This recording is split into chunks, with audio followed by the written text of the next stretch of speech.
with expertise in treating solid tumors, blood cancers, and hematologic disorders.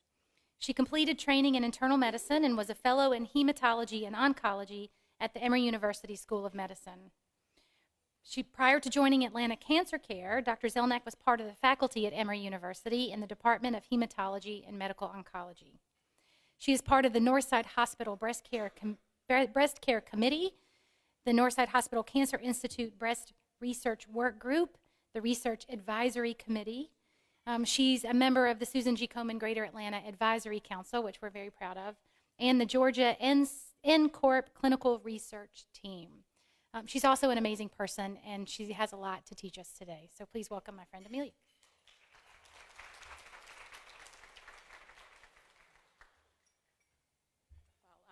Thank you, Katie, and so excited to be here. This is just so much hard work went into putting this conference together, and it's really, I think, a great opportunity for us to meet the needs of our metastatic breast cancer community, the patients, the caregivers, to really give you all the information you need, the encouragement you need, all of the things that we can do to help you as you go through your journey with metastatic breast cancer. So I'm going to try and what's the right word? Dumb this down, right, in terms of talking about clinical trials, and really put it at a level that's helpful for you. Clinical trials can often seem quite intimidating. The whole idea of being on a trial, I think, is often one that provokes a lot of questions and concerns and amongst patients and their family. And I think many patients don't even have a basic framework for clinical trials and what that really looks like, both in a community and academic setting. So what is a clinical trial? So it's a study that involves people. They're clinical trials that look at ways to prevent and detect cancer, right? So there are screening trials, there's other types of trials. But I think as it relates to this group, really this group is most focused on interventional clinical trials, where we're looking at new drugs, new ways to treat patients, particularly with metastatic breast cancer. So you'll hear this lingo around clinical trials, right? So there are different phases of clinical trials. There's a phase 1 clinical trial, phase 2, phase 3. So what does that mean? Because as you're talking with your medical oncologist about possible study participation, you may not even have this basic knowledge of different phases of studies. So phase 1 clinical trials, these are studies that are looking at the safety of a drug or a drug combination. Usually these are really small studies. They're often the first in human studies, right? So some of the work that we heard about earlier that's going to be moving from the preclinical setting into the clinic, those drugs are going to first have to go through a phase 1 clinical trial to figure out, is this drug even safe in people, right? How high of a dose can we give? And so often they do put a few patients on at a time, see how they do, then they'll increase the dose and see how do they do. And so this is really the first step in clinical trial development. So, and when you look at what the maximum tolerated dose is, that's then going to move into some of these larger studies. So if your doctor approaches you about a phase 1 clinical trial, you want to ask the question, how low of a dose am I going to get? Am I getting a low dose? Am I getting a high dose? Some phase 1 clinical trials are actually just looking at a new drug combination. So it may be a drug that's already being used, but they're looking at combining it with a second drug. And again, they've got to go back and assess the toxicity of the medication in a new group of people. So these studies look a little bit different, but I think it's good to kind of understand what it means when someone says a phase 1 clinical trial. The phase 2 clinical trials are launched once you have a good idea of what the safety profile might be, and then also what dose you want to use. And so they're really looking at, in a smaller group of people, what's the effectiveness of this drug. So we know it's safe to give, but is it actually going to work?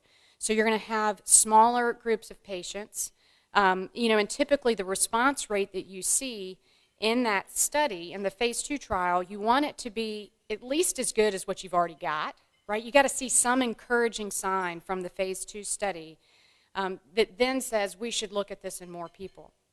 So one of the things about phase 2 clinical trials, sometimes they're single arm, and then sometimes they're randomized. Well, what does that mean? So if it's a single arm phase 2 trial, that means everybody on the study is getting the treatment. If it's randomized, or the drug that's being investigated, if it's randomized, then what that typically means is that some people are getting the new treatment and then other people are getting standard treatment. So I think, again, when people are evaluating clinical trials, the question is, am I getting a placebo? Well, no, you're not getting a placebo on this type of clinical trial. You're getting either the new treatment, or if it's randomized, you're getting the new treatment versus standard of care. But again, the number of patients on these studies, it varies widely. Sometimes you'll see 20, 30 people on it. Sometimes it'll be several hundred. And these types of studies often have what we would call early stopping rules. And again, this is fancy terms. What does that mean? That often means that you put the first few people on, maybe you look at 30, 40 folks, and if you see really encouraging results, then you might continue the enrollment further. So this type of study is certainly the next step for drug development. And then finally, a phase 3 clinical trial. These are the studies where you're looking at large numbers of patients. These are almost always randomized, where you're looking at this treatment, so the new treatment, either by itself or added on to other existing treatment, versus the standard of care. Often the results from these type of studies are then used to go to the FDA and say, we want to get this drug to the market. And so you've got to have both the demonstration of effectiveness, right? It works. It helps people have better responses. It helps people live longer. Helps patients have their disease controlled for longer. But then you also have to have really good safety data. And so in these phase 3 studies, obviously if you're looking at more people, you're going to have a larger, you're more likely to pick up some of the side effects and toxicities that maybe you didn't see in the smaller studies just because there weren't enough patients to be evaluated. So again, these studies are often done at lots of places, right? So they would be open at multiple sites across the US, globally in Europe, other parts of the world, where you're looking at hundreds to thousands of people. So here when you look at these phases of trials, so down at the bottom of the triangle you can see the animal lab. So we saw some fantastic examples earlier today about the preclinical work, like how do you actually find a drug that needs to be investigated? Well, it's often starting in these basic science labs with fantastic researchers that are really, really smart, right? Where they're looking at how do we target different aspects of the cancer, right? How do we basically knock the strength of the cancer back in a way that's then potentially got promise in the clinic? And then when you get those good ideas, you then got to go do them in the phase 1 setting, right? And figure out, well, is this drug safe? Some of the best approaches, you may not be able to give it to patients safely. And if that's the case, then that's not a good drug. And then you can see here you gradually move through the phase 2, phase 3, and then hopefully get FDA approval. This process takes a really long time, right? Years, as I put those in here, right? So, and this is where the drug companies will often say they've invested years in research and drug development to make things happen. Let me just move ahead here. So who actually sponsors these trials? I think these are other things people are wondering, right? Who's running the study? So a lot of the times they're sponsored by our pharmaceutical companies. So typically those really early on studies, the phase 1s, and then a lot of the phase 2 and even 3 trials are sponsored by the pharmaceutical companies where they're trying to develop new drugs to get them to market. There are also investigator-initiated trials that are funded by pharma, but they're designed by the investigator. So I did a number of these when I was at Emory, where we had a concept that we wanted to do, and we would go get funding from the pharmaceutical company, but it wasn't their concept, it was our concept. So you'll see a number of those as well. There are lots of clinical trial networks throughout the U.S. So there's the cooperative groups like Alliance, NRG, ECOG, Children's Oncology Group. I mean, there are a whole bunch of these. There's access to these NCI-sponsored trials in the community through programs like the NCORP, which we have an NCORP here in Georgia. And there are other sorts of clinical trial consortiums. So there are a lot of ways that clinical trials are sponsored. And ultimately, the question is, how do you find access to them and what's available that's appropriate for you? So as far as providers go, every patient should be thinking about clinical trials. You got to figure out, how do I get access to it? Whether it's here, where you're with your current medical oncologist, or do you need to look at other resources in your community or beyond? And then I think it's really important that you feel comfortable talking with your medical oncologist or your healthcare provider about clinical trials. So why do people do it? I think Ultimately, they're looking for a way to help their own disease, right? They're looking for access to drugs that they wouldn't otherwise have been able to receive. But I think even beyond that, I think there is the sense that you're helping others, right? My participation in this study is going to allow this drug to potentially be evaluated. I hope that it's going to be effective, and then potentially move forward into the clinic. The other thing is that there are a lot of people that are involved in clinical research. So if you're seeing me and you've got metastatic breast cancer on a clinical trial, not only am I seeing you and my nurse, you've got the research nurse, the data specialist, all these other people that get involved in your care when you're on a clinical trial, looking at every little detail. So I think earlier there was some discussion about how do I find out about trials. So there are a bunch of tools online that you can look at. Clinicaltrials.gov certainly has a listing of every clinical trial. Even I have a hard time using this. I'm just going to be honest, right? It's really hard to look at this. So how do I search? You can't just type in breast cancer, you know what I mean, and out pops the perfect clinical trial for you. So although this is available, I think it really does take some fine-tuning for you to look at it. I think probably the first place to go would be to ask your medical oncologist, do you have clinical trials here? I think, oftentimes on the different websites for the cancer centers, I mean, even here in the Atlanta area, you can go to the Northside, the Emory, the CTCA, the Wellstar. I mean, you can go to all of these different websites, and they almost always have a link to their currently available clinical trials. And certainly one of the biggest barriers to clinical trials is really there's not one that fits the bill for you. But oftentimes there might be one that's not at your current clinic location, but you might find one that's within driving distance. Certainly if you're talking about having to travel multiple states across the country to go into a trial, that really starts to not only be cost prohibitive for folks, but it's just hard to do your care when it's not close to home. And so I think there are just a lot of things to consider, but certainly if you're looking for a trial, one of the first places to go would be to talk with your doctor, and then also to then start looking online to see, what's available that I might potentially be eligible for.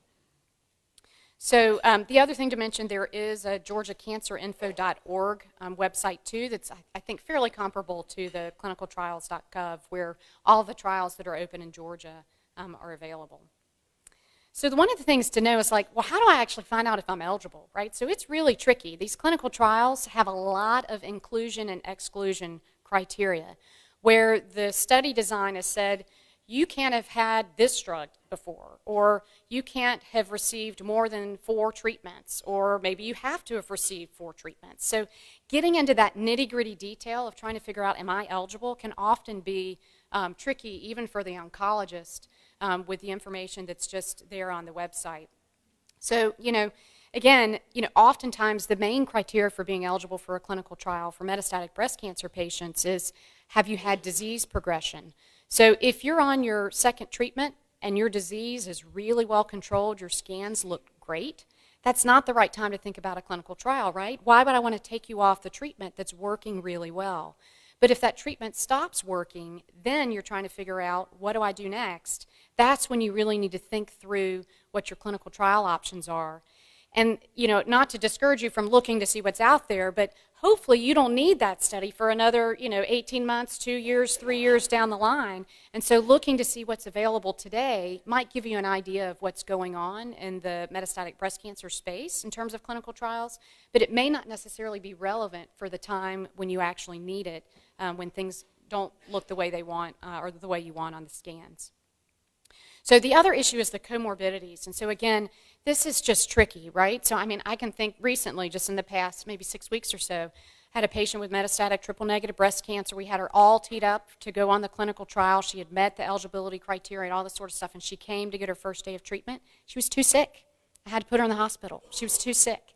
So, again, patients with advanced breast cancer are not always, she looked great, a week earlier, but sometimes things change. And so those comorbidities and your performance status, they do impact your ability to go on a study, right? If you don't have good kidney function, or your blood counts are running low, or you're just not up and about, those are things that really restrict your ability to go on clinical trials.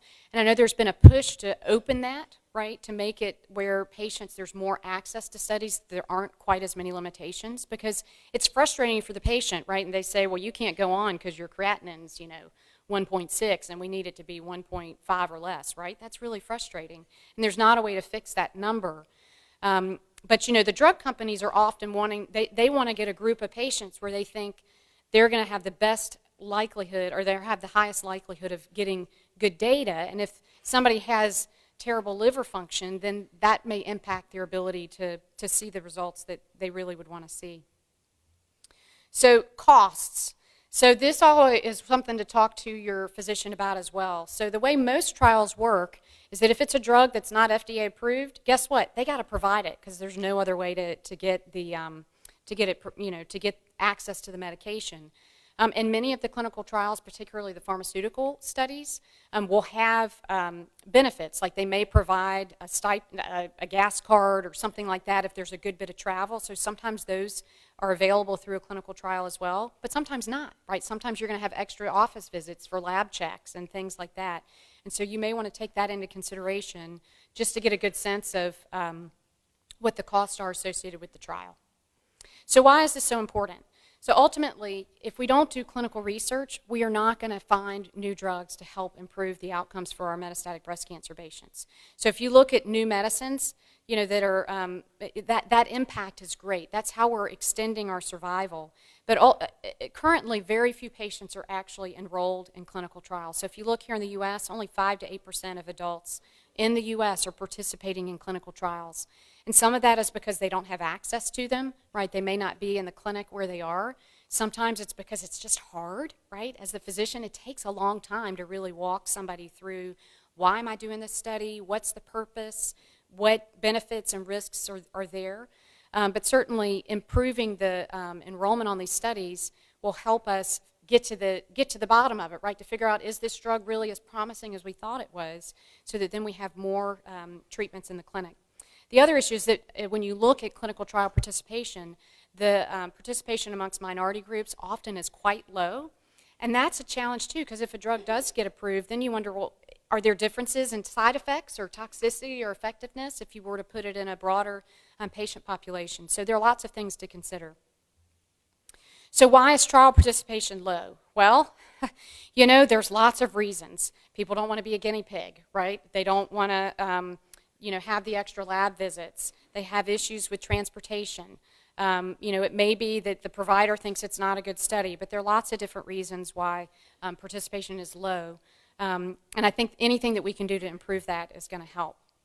So questions to ask yourself, is this trial right for me? Why am I doing it? What do I hope for if I enroll? Is it, I think I want access to this drug? How do you feel about the unknown, particularly if you're doing one of those phase 1 studies where this drug's never been used before? You know, you don't have any idea what the side effects might be. Or maybe it's further along in development and you do have a better sense of the levels of risk, but you then are worried, is it actually going to work? Is your family going to be supportive of you? Because certainly just going through the whole metastatic breast cancer journey requires so much support from your friends and family. And when you're on a clinical trial, there often are extra visits to go back and check in where they're doing the toxicity assessments and things like that. So ask questions to ask the doctor. Why are you doing this? Seems pretty basic. If your doctor can't tell you why you're doing it, then I'm not sure that I would enroll on that trial, right? Probably not such a good idea. Again, why me? Again, this gets to the questions of what are the inclusion and exclusion criteria, but why do you think I should go on this study, right? Is it because you found this genomic mutation, right? I'm a BRCA person or a BRCA, different mutation. Is it because of something about my tumor? Again, what are the side effects? And I often laughed at this, right? So if you looked at the side effects of many of the drugs that you're looking at in a study, they don't look that much different than some of the chemo or other treatments that we're giving. But, patients, when they read these really long informed consent forms, all of a sudden it's really real, right? And so a lot of times the drug being studied may not be scarier than the drug that you were just on. But when you sit down and look at it in the context of a clinical trial, that can be a challenge. And then the other thing is, how often do you have to come in, right? So this is often the biggest issue. So let's say you're on a study that we've got open where they're doing extra blood draws to see how the drug is metabolized. Well, you might not just go get your drug, but you have to hang out there for a 4-hour lab check and a 6-hour lab check because this is the data that they need to figure out, is this drug safe and effective? Again, how long do I have to be at the office and is it going to be covered? So, there are many myths about trials. So one is that it's only for people that have advanced cancer that don't have any other treatment options, right? You're at the end of the road, and the only thing for you is a clinical trial. And that's really not true. I think you heard earlier in the tumor board, the doctors talking about how there's a number of studies looking at second-line hormone therapy now, right? There are a bunch of them. Which one's right for you? Sometimes the one that's right for you might be the one that's with your oncologist, or sometimes it might be at a different, location here close by. There's not always a placebo, right? Many people, certainly with metastatic breast cancer, there is no such thing as placebo, right? Again, run from that study. If someone's telling you we're not going to give you any treatment on the control arm, that's not, right? That's just not ethical. So certainly you need to understand what the control arm is, but just bear that in mind. And then the other thing is clinical trials are not always free. There are potential costs associated with it, the back and forth, things like that. So with metastatic breast cancer, and I think you've seen this data a good bit, more than 25% of patients are living more than 5 years. We need to do better, right? I know you heard Komen's bold goal earlier today, but we need to do better, and the way to push that survival out to make it longer is to come up with new and better treatments. But when you look at like the actual average time that patients live, you can see here that our ER positive and HER2 positive breast cancer patients are living far longer than our triple negative. And part of that is because we don't have great targets for those triple negative breast cancer patients, and we've got to come up with better options for them, because currently chemotherapy is really the mainstay of therapy. You did hear a good bit about the new immune therapy drug that was just approved a couple months ago for triple negative breast. But that's only for 40% of the triple negative breast cancer patients, right? It's not for all of them. And so, again, there's so many areas where we need to make improvement. So just to talk about some of the major advances that we've had in metastatic breast cancer here recently. So the CDK4/6 inhibitor story has really been a game changer for our hormone receptor positive breast cancer patients. And this is a very sciencey slide, but the take home is that adding in these inhibitors to our standard hormone therapy slows the cancer cells down. And at the end of the day, that helps patients have better response rates and better overall outcome. So this is the kind of slide that we would look at as an oncologist, and I think it's pretty easy for you guys to see. You would rather have your progression be on the blue curve than the orange curve, right? There's a gap. Again, these are the types of things that you're looking at in a clinical trial. Is the response rate better? Is the progression-free survival better? And what that means is it longer before the scans get worse? And this kind of data was there with palbociclib. Very similar data was shown with the other two CDK4/6 inhibitors as well. And that's been a game changer. It's totally a game changer. This is now standard first-line therapy. And these drugs are being moved into the early stage setting. So when you think about it, that's potentially got the impact of these drugs. We don't know yet what it's going to be in the early stage setting, but we hope that the gains that we've seen in metastatic disease then get translated into fewer recurrences for our early stage patients. That certainly was the story with Herceptin or trastuzumab, and you hope it's the same for the CDK4/6 inhibitors. So what's on the horizon for these patients? So certainly now, once something's established as the standard first-line therapy, everybody's scrambling to figure out, well, what do we do when that doesn't work? So there are a number of studies that you heard mentioned earlier where they're looking at adding in new targeted therapies to the hormone therapy. So after fulvestrant or after the aromatase inhibitor, switching out the target. There are also studies that are looking at continuing the CDK4/6 inhibitor with a different hormone therapy, right? So keep the CDK4/6 and swap this one out. So, again, I mentioned earlier, is there going to be an impact for early stage disease? And then are there other new treatments that are going to come along that may impact the hormone receptor positive population once the hormone therapy has stopped working? And certainly I think Dr. French mentioned the sacituzumab govitecan that hopefully will get approved for triple negative breast cancer. We're still waiting to see that, but I know they're planning on doing a similar study in hormone receptor positive patients, again, for patients that had a number of hormone therapies and chemotherapy, again, looking at how do we have better drugs available for our patients so that they can live with their disease for longer. So for HER2 positive disease, I think we mentioned this, about 20% of the patients are HER2 positive. When it's there, it's important, right? And you got to block it. And when you look at the drug options, there are a bunch of them. So trastuzumab in the middle in the purple also called Herceptin, has been around for a while. Pertuzumab or Perjeta, newer to the scene, along with TDM1. But there are a bunch of different ways to target the HER2 pathway. And this is data that was initially presented. It's been a while now, right, that Dennis Lehman presented this, where, and this is really a remarkable story where, you first had to discover the HER2 receptor, right? You have to discover the target. Somebody in a basic science lab found a target, just like we heard about earlier. There's got to be a target first. Then you got to come up with a drug, right? And they got to test it in mice. And then there were some really brave women that were part of the first studies with Herceptin that led to its approval. And it was approved, it improved survival, right? So think about it, if you're one of those women that enrolled on this study with this drug, they didn't know what they were doing. Think about the impact of those patients, though, because not only did Herceptin get approved and have an amazing impact on our HER2 positive patients, but now we have way more early stage breast cancer patients that are cured, right? They're not going to have their cancer come back because of this drug discovery. So I was thinking earlier, Dr. Slayman made such an amazing impact that they actually turned his story into a Lifetime movie, right? Have y'all seen the Herceptin story, the Lifetime movie? Anyway, so, the great thing is that Dennis Lehman is not unattractive, but he's not Harry Connick, who they got to play him in the movie. So as you were giving your wonderful talk this morning, I was trying to figure out who are they going to get to play him, right, when, they're doing the Lifetime movie, looking at the targets for the, for the stickiness. So, but again, you just don't know, right? But they also had, not only was Dr. Slayman featured in that movie, right? They had the patients, the people that went on it, the advocates. It takes all of you guys to make it happen. And I think it's been great for us to hear a little bit of the basic science because I think it gives you the idea. These are the people on the front line. They're going to be coming up with the new concepts, the new drugs, the next Herceptins. And that's how we're going to make an impact.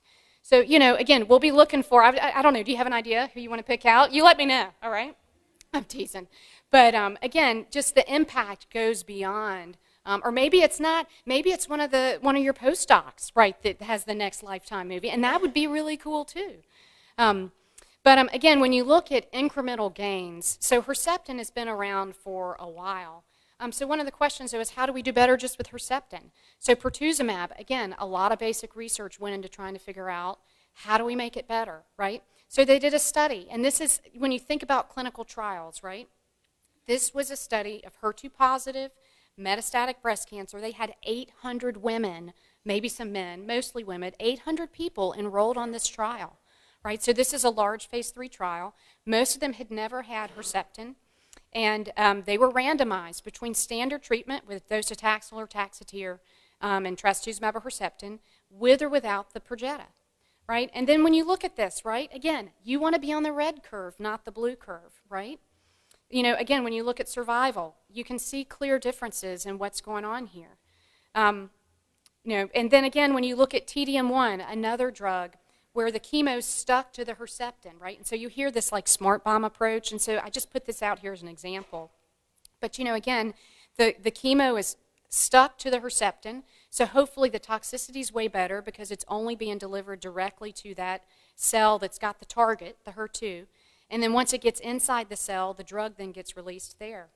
So look at this, again, the TDM1 did better than the standard treatment at the time, right? The standard treatment at the time was the red curve, lapatinib and capecitabine or ticarbenzolota.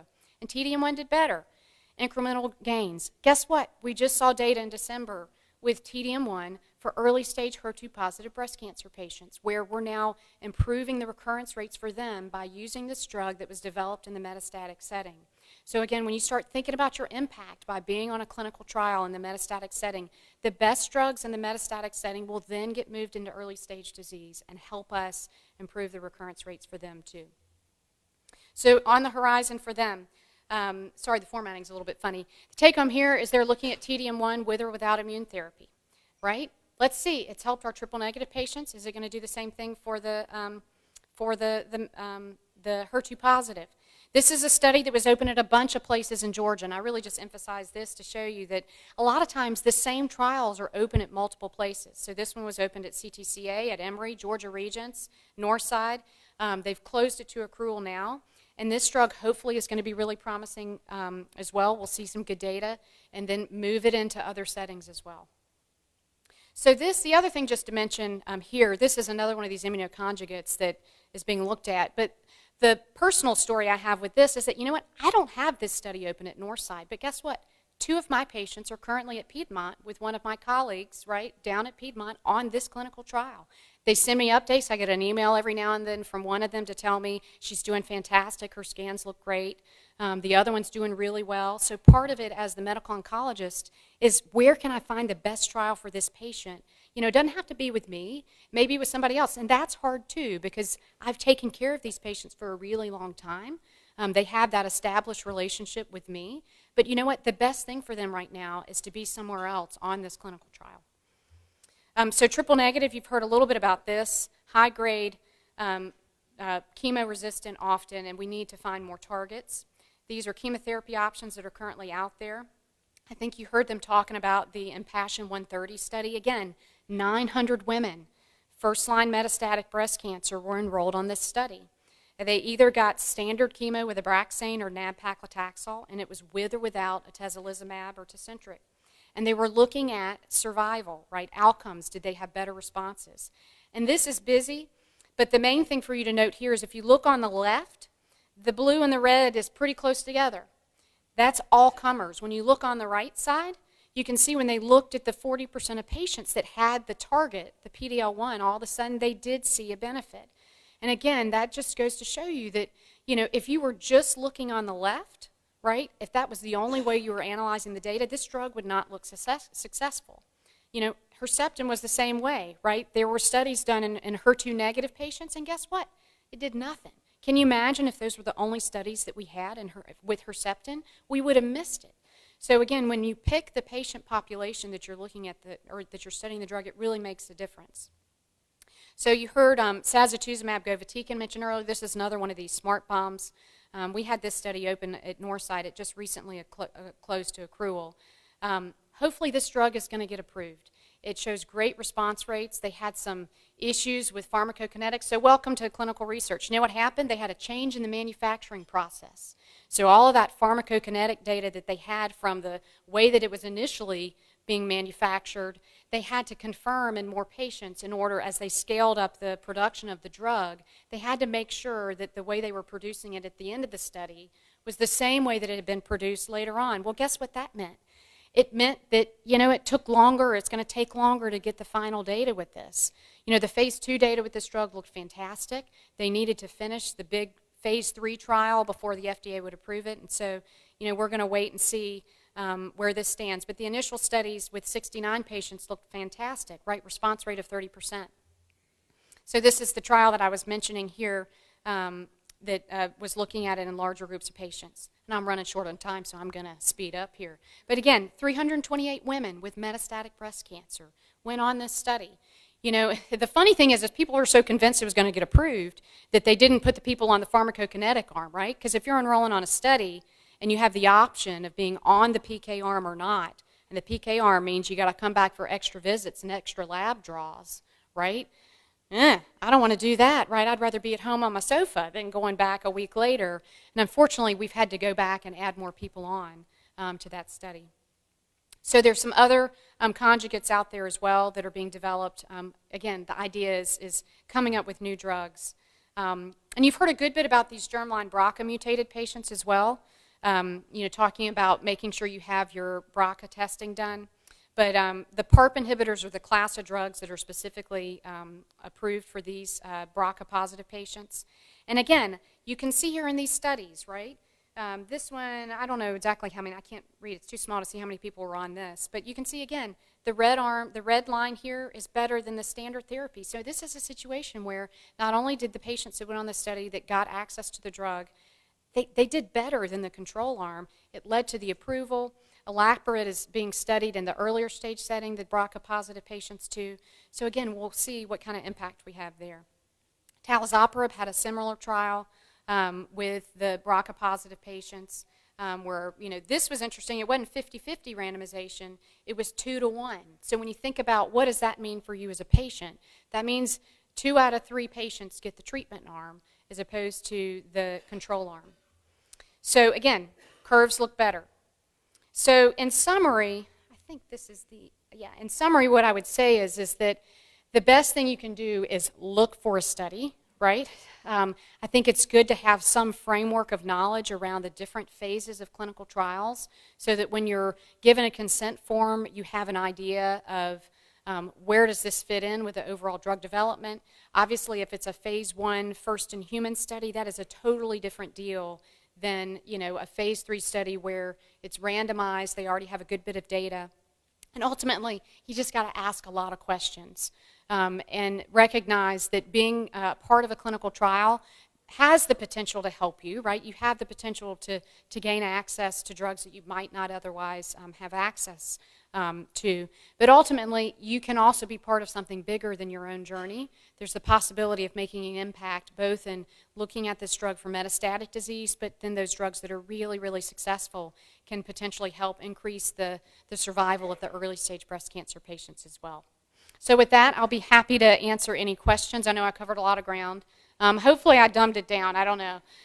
You can let me know. But don't underestimate the value of our basic scientists. Even as a clinician, I don't get to interact with the basic scientists as much, but what they do is so invaluable. And so Komen's funding for the metastatic research and helping develop the careers as well as support the research of those physicians that are really, or the scientists that are looking at it is just critical. So with that, I'll be happy to answer any questions. Thank you.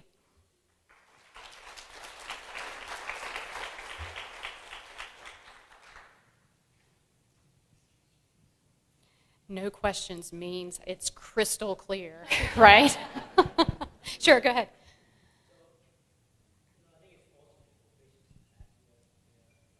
Yeah.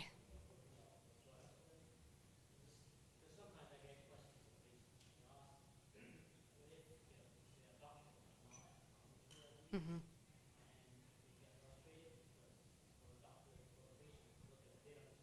Oh, it's hard.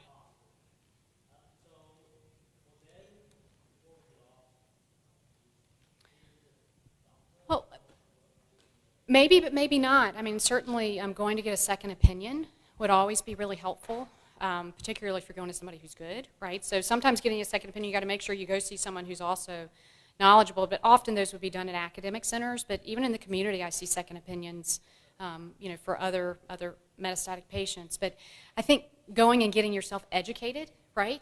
How do you do that? So there's both going to see another physician, but then also some of the online like metastatic breast cancer support groups and those types of things also may have the ability to help you learn what's new and up and coming.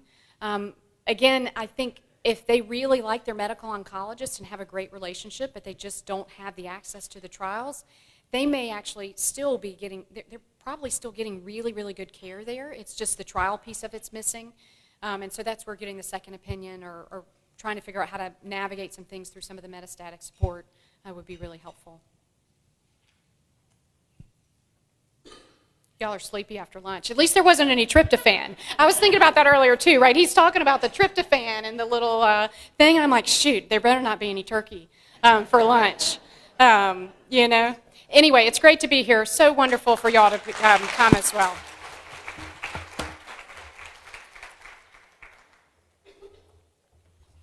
It is now time for our breakout sessions. So thriving with metastatic breast cancer can remain in this room.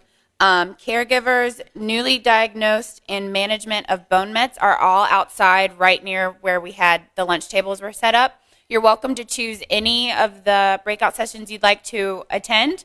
And that will start at 1 o'clock. I'm not sure what time it is, but soon. So thanks, guys.